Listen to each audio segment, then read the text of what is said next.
We've got a great session coming up. Velecia Williams, she is a sales conversion expert. And so we are all doing sales one way or another, either ourselves or businesses or something. And so I think you're going to have some great nuggets of information.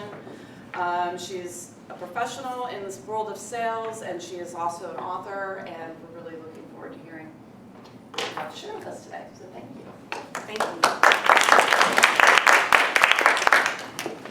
Thank you, everybody. So, like everybody in the beginning of a sales pitch, you need to take a big, deep breath. Okay. Well, a little bit about me. I've actually been in sales since I was a little girl. I got in trouble for sales. I didn't sell anything illegal. Okay, I didn't sell anything illegal. I used to go to school. Anybody know about moon pies? Oh, yeah. So I used to go to school and sell moon pies and the little potato chip bags that we were supposed to give having our lunch, but I used to grab a whole bunch of them and I would sell them. So I got in trouble for that, okay? And then, so since I got in trouble for selling moon pies and potato chips, I said, well, I'll sell apples and bananas. Okay? There was no Barney out then to tell us to eat apples and bananas. There was no Barney there then. But I would sell apples, bananas, and oranges, but I would give my teacher an apple. Because that way she wouldn't tell on me, right? So that's persuasion, okay? I am a wife. I'm a mother of 3 children. Well, actually 6. I didn't have to birth all 6. See, I had to keep my waistline. My husband and I, Marco Williams, he's in the building, 5-star limousine and sedan. We have 6 children together, 3 grandchildren. And we are grandparents of the year. Because Nana and Papa will get it if nobody else will, okay? That's how we sold. Our children are so mad at us right now. And they're like, you didn't do this when we were little. But so I'm actually right now full-time real estate consultant, and I am a network marketer. Don't get scared. I'm not going to put you on my business of network marketing, but I am a top income earner in that business. Okay, out of 97,000, I'm 125. So that should tell you something. I know a little bit of something what I'm talking about. Okay. So I came to Columbia, South Carolina by way of San Francisco. And I wanted to find somewhere where I could just grow my business. I wanted to move to Charlotte. My mother got sick, but I stayed here. And she's all upset about that because she was like, you didn't have to stay here. You could have went to Charlotte, but I didn't. I wanted to stay here because Columbia is growing. Columbia is growing, and everybody should take advantage of it. If you have a business in this city, you should take advantage of the growth in Columbia. I don't care if it's real estate sales, I don't care if it's web sales, whatever you do. Take advantage of the growth in Columbia, because that's what happened to Atlanta. I moved from Delaware to Atlanta, Georgia. And guess what, y'all? My first major was architecture.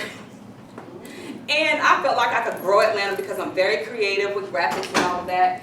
And I said, you know what? I can help grow Atlanta by architecture. No, I ended up back in sales.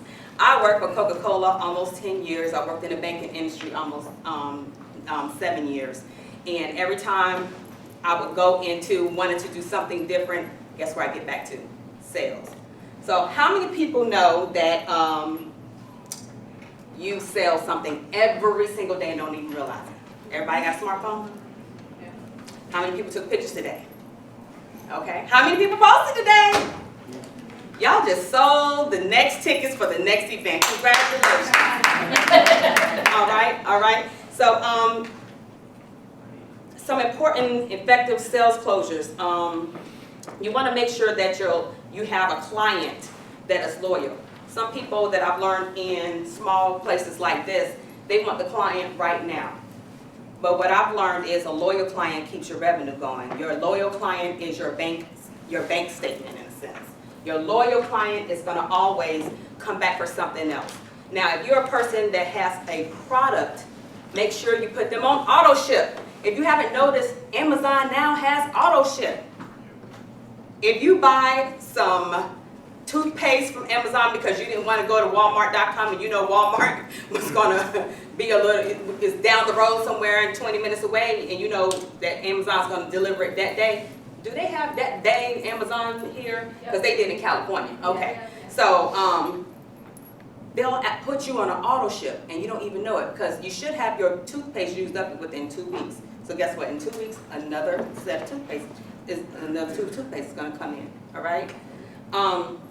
Sales can definitely change your life. What can it do for you? It can be another stream of income. So if you work a 9 to 5, it'll bring in an extra stream of income to help you pay off some mortgages. Some people have more than one property, right? Help you pay off some mortgages. It'll help you pay off cars, student loan debt. I mean, I'm in my 40s. I'm not gonna tell you how old, but I'm in my 40s and I still have student loan debt. So it has helped me with this extra income with sales. So if you have a business and it's not online, how many know you're not making any money at all? You must have some sales presence, all right? That's how it can change your life. So what is sales? It is simplifying and leveraging effective sources. What are the sources? Your product and services, all right? Everybody in here have a business, like a side hustle? Everybody? So let's stop calling it a side hustle. That's your business. Go ahead and turn it into a full-fledged business. Get with you someone that can turn it into an LLC. You can do it online. Do it for free. Don't go through a third party. Do everything online for free, okay? Set up your website. Set up your email campaigns so that you can keep dripping on people, and we'll talk about that later, all right? You guys, customer service and building rapport is key. Ms. Rocho just came here and talked about how you could, promote yourself on social media and make money. When people know, like, and trust you, they are going to buy your product or service. All right? It ain't that damn hard. Wrote a book about it. It's on Amazon. You just have to get in front of the right people. Do a lot of networking. Get into events. If you took a day off to come here, congratulate yourself, because it's going to help you. Every person that you hear speak today, hopefully you're taking notes and you're going to take this back and boost your business. All right? That customer service thing is very, very dear to me, because I give extremely good customer service and I expect it from everyone. It's almost frustrating that I don't get the same thing that I give out. You know, like how you'll go home and rub your dog's back and then your dog can't rub you back. That's how I feel, okay? I feel like that sometimes. It's like I give good customer service, but customer service isn't giving back. So when you're searching for your client, for your customer to be your client, you want to service them as if they're already your client, okay? What does that mean, all right? So we have a car service. People call all the time. The first thing you do is answer the phone and you give good customer service. You offer something. No, we don't have little bonbons and all that stuff in the cars and stuff like that, but what we do is give them the service, that 5-star service, red carpet service, the service that they cannot get from an Uber driver, so that they can call back and also refer a friend and refer a friend and refer a business. Get yourself into areas where you are going to give a lot of good customer service, all right? So in relationship building, when you get in front of a client, don't throw up on them. Yeah, I got this good product and it's going to be good for you, and yeah, buy my product. Don't do that. That's commission breath, all right? That people can tell when you're in a position where you need the money right now. And I have an example where there's a hairstylist in our neighborhood, a makeup artist in our neighborhood. When you call her, she doesn't call you back. When you want to buy one of her products, she doesn't pick up the phone. But around the beginning of the month, I'm taking clients appointments now. Do I want to be her client? Does anybody want to be her client? She's not consistent in being acceptive to sell to me what I'm asking for, right? So to identifying people's customers' needs, you want to listen to them, look at their pain points. You ever heard someone say, find the person's why? If you sit and have a conversation with someone and understand their pain points, then you'll know exactly what to sell them and how to sell them. So when I was in the banking industry, I would always say, hello, how are you today? Oh, I'm doing good. Or they'll say something about the dog or the cat or this daughter or the car. And then that's my opportunity to sell them something. Well, you know, we have a new loan today that's dropped down 1%. Really? Okay, well, I do need a new car. Well, good. Go over here and talk to my rep over here, and they'll take good care of you. Got my commission, and they got their loan, okay? Find the need for someone, even if it's on social media. When you're following people on social media, lives are the best place to see someone's pain, okay? You know how Rose says she gets on live and talks about her kids? There might be a nanny out there who needs to sell their business and say, hey, you know what? I could transport your kids for you.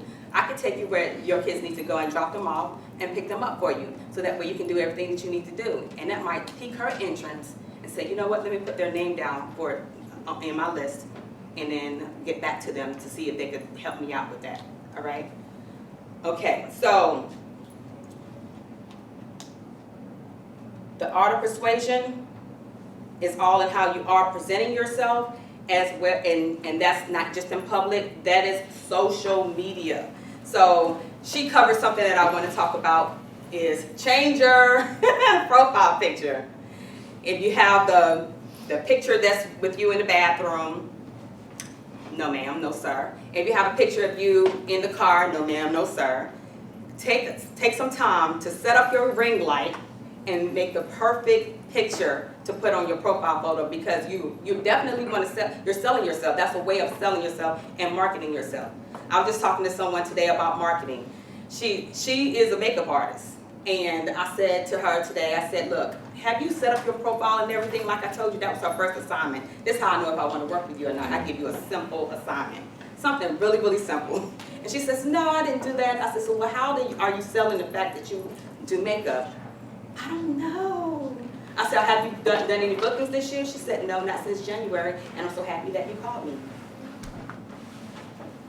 And that's not to bust her out because she's right here in the room, but that goes to show that if you're not marketing yourself, you're not going to make any money. So as far as closing techniques, there are different techniques that you can have, and one of the best ones is to make sure you're looking the person in the eye and making sure that you understand what they need so that you can close them. I have gone to listing appointments. Remember, I sell real estate, and people, they want to take the cheap way out of selling their home. Anybody in here getting ready to sell a home? I'm not trying to get your information right now, I'm just asking. And they're going through divorce. So they're like, you know what, I don't want my wife to have nothing, so I'm going to sell this house myself. All right, so sir, don't you know that if you sell this home yourself, you're not going to market it the right way? And you're not going to definitely, because you see the house down the street on Zillow sell for a certain amount, that does not mean that your house is going to sell for that amount. He kept looking at me and looking at me and looking at me like, okay, you might know what you're talking about. But not only the marketing research, how about that crooked investor that's going to come by and say, hey, look, I can give you $450 cash.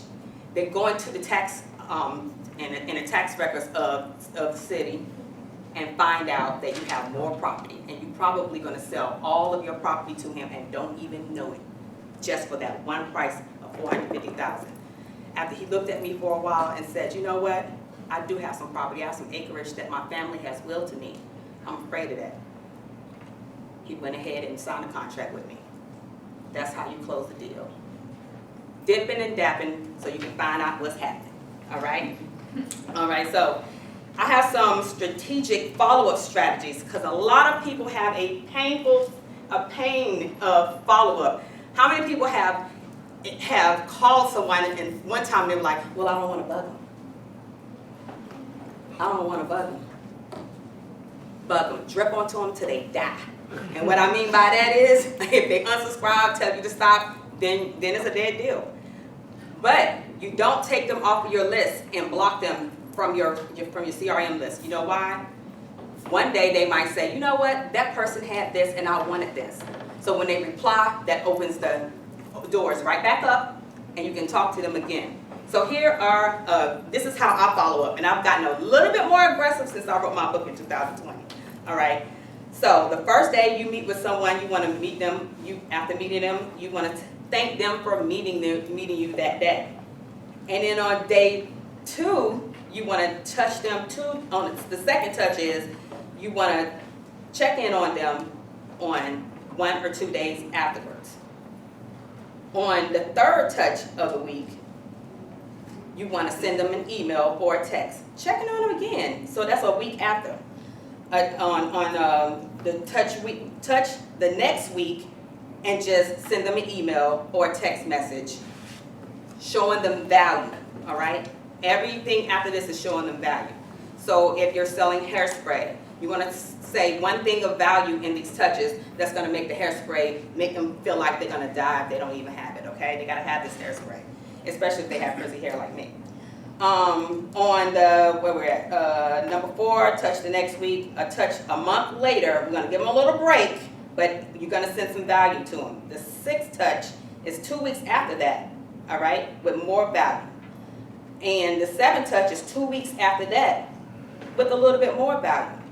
And the 8th touch is 2 weeks after that. And then after that, you're going to just put them on a monthly drip until they say stop, all right? Because the reason why I said 8 touches is because most people will buy your product or service after the 8th touch. You can Google that. This is true. She said I'm Google it right now. No, I'm taking notes. But after the 8th touch, most people say yes, okay? And within that, those touches, send them, if they're on social media, send them a birthday wish in their inbox, not on the feed, because everybody can't say thank you to, Facebook tells everybody that today's their birthday. Don't do it on their feed. Go on their inbox, go to Canva, create a little picture that says happy birthday with you on it, and send it to them in their inbox, all right? So that way they know people will love you more and will buy your product or service if they know you care about them. You gotta show people that you care, all right? So, I did a transition from residential real estate to commercial and luxury real estate. And the reason why I did that is the market. And I'm talking about this is because of shift. So when we had the pandemic, people thought, remember I'm in a network marketing company. Okay, this company is going to be dead because no one is traveling. How about I made $100,000 that year? You know why? I stayed in front of people. Stayed in front of them on social media. No one can go outside. We have nothing but time. Had nothing but time, but sitting in front of them. And I said, you know what? I need to really think about making a shift. So I wrote a book. I started taking some trainings and certifications. There are a whole lot of I can show you how to do this and I can show you how to do that on social media. Find one that works for you. Make sure you vet it really, really well. Make sure they're a person who is credible, because there's a lot of people that want $10,000 up front to tell you nothing. Absolutely nothing. They'll even tell you how to finance it, so they can tell you absolutely nothing. I try to steer away from the ones who want to sell me, want to help me for 10 grand. That's student loans. I'm not doing that. So not only did I create a book, I also started going in people's, just scanning their pages and everything like that to let them know that I was still in real estate. Yes, I still can show houses, because we were considered essential workers, believe it or not. So I just kept being in front of people, and I was ahead of everybody because I use Zoom a whole lot. People are really not going into offices anymore. They got scare tactic about either COVID or whatever. They're not really going into offices. They would rather use Zoom, and I was using Zoom anyway, so why not use it and stay in front of people? So like I said, I wrote a book a little bit earlier, and it's called Sales Ain't That Damn Hard, and it's not. A reason why I wrote that book is because my cousin told me, she was like, girl, I hate sales. And I told her, I said, look, you just called me to tell me about a motion picture that's coming out in the movies, and I'm not going to go see that. She said, well, that's your business. I said, yeah, but you just tried to sell me on that. That's not sales to me, that's telling you about it. Anytime you tell somebody about your product or service, that is sales. So make sure you talk about it all the time. Talk about it to everybody. Talk it to your mom, your aunts, your sister, your brothers, your cousins, all right? So some takeaways from our book is the follow-up process, dating your customer to make them a client. That's the building relationship part. I have some suggested tools in there, like people are afraid of the no. My recommended book is Go for the No by Richard Fenton and Andrea Watts. You have to get to all of the no's before you get to the yeses. And also there, the 10 distinctions between winners and whiners by Keith Cameron. That's going to help you determine whether or not you're slacking in your business of sales or if you're doing better, because you're going to determine the words that you're saying, whether or not they are sellable to your people or not sellable to the people, all right? I'll also recommend that you use text blasts, all right? I use Project Broadcast. You can send 1,000 texts to people and it'll come in one text message. And then also using video, also using images, and that's a really good way to communicate. Yes, ma'am? What did you say it was called? Project Broadcast. So Project Broadcast has been my very best friend. I have created a list of 3,000 people, original, organic, of 3,000 people, so that I can text them about events, text them about when my product is on sale, text them about anything, all right? That's, to me, better than email, because a lot of people, what do they do with their email? They just swipe it. They just swipe it. They feel like they're being too spam. They'll clean it out. But if you are going to use the email list, I highly recommend MailChimp. That's one of the ones that I use a lot. It has where you can have 500 contacts there, and for free. You can use that for free instead of paying something monthly. But once you grow your mailing list, it'll go up higher. But that's about it. Just stay networking, stay connecting, keep your product in your mouth. Always talk about what you're selling. I work in media, and by the way, I have a product that I sell online. The oh, by the way, is what attracts everybody. Thank y'all.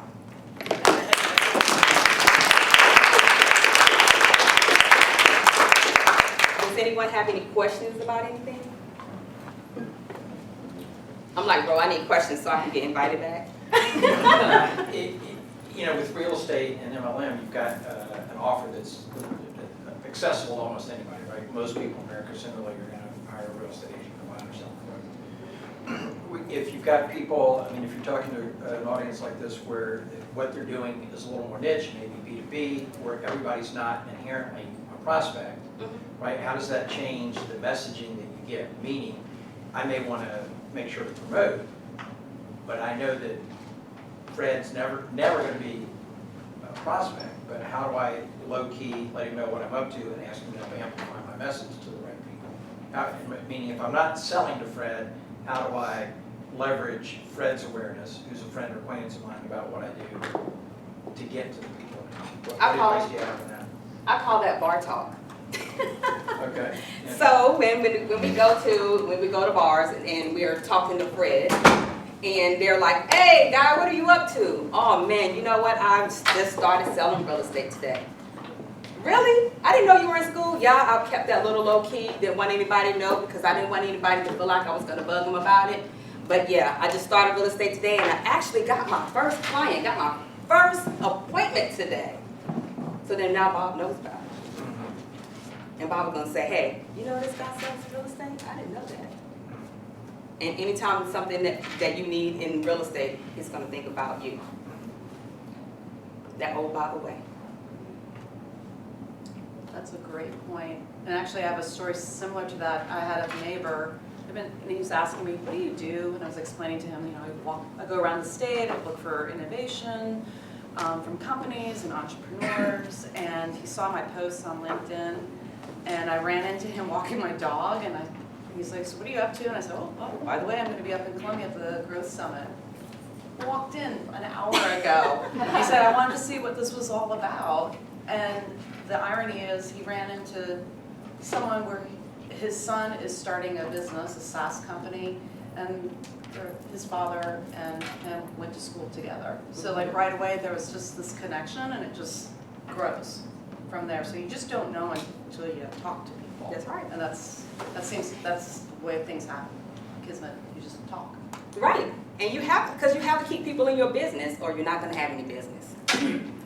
I have a technique that I use. Mhm. So I will, this may apply to what you just said. If I have a new product, new arm of my business I'm launching, and I want to get with my referral partners or my tangential, I will say, hey, I've got this new thing I'm launching, and you are one of the smartest people in my network. Can I get your brain on it for 15 minutes? Does this make sense? Does this pass water?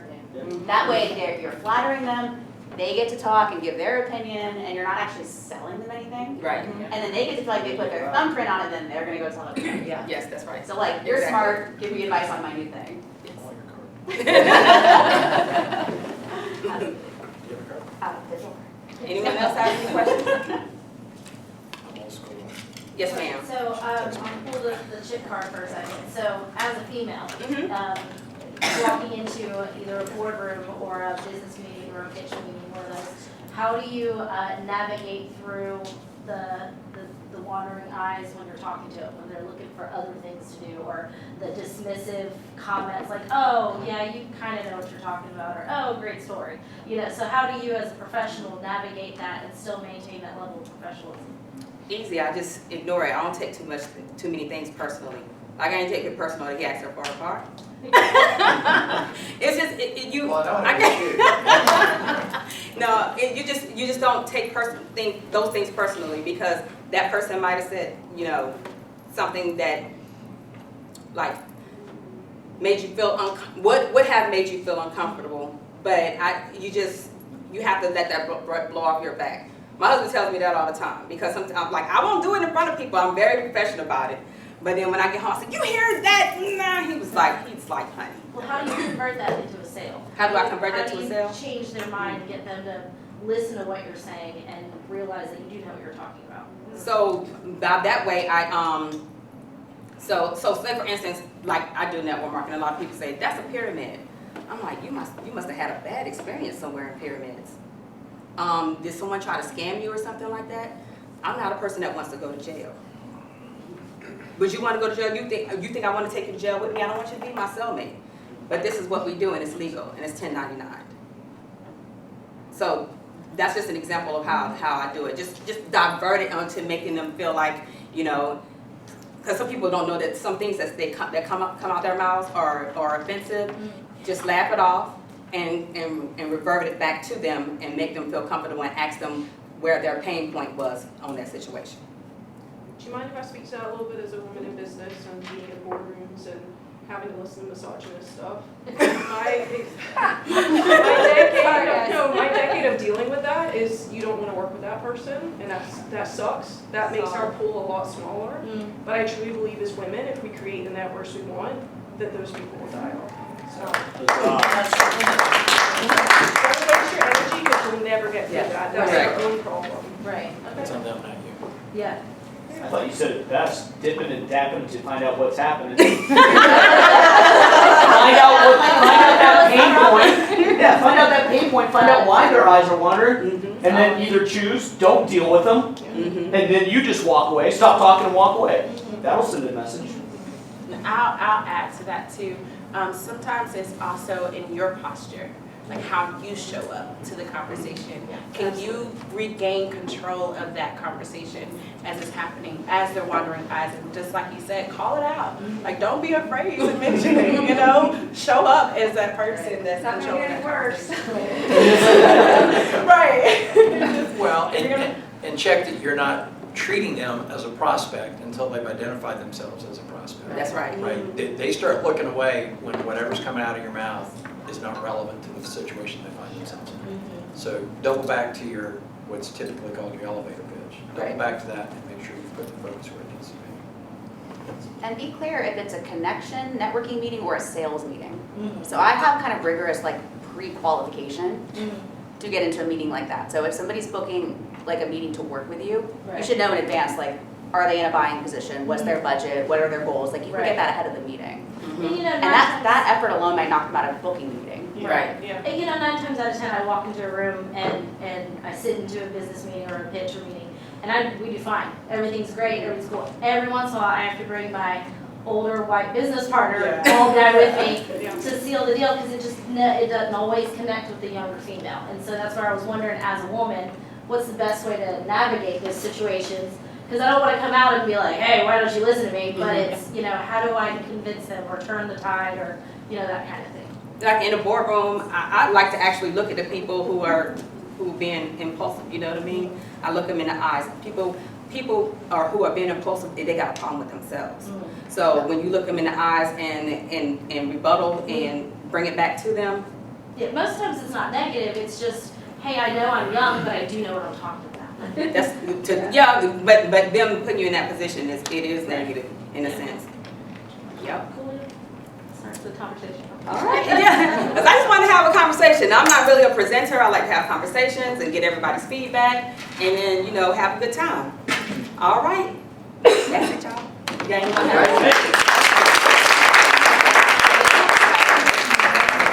else?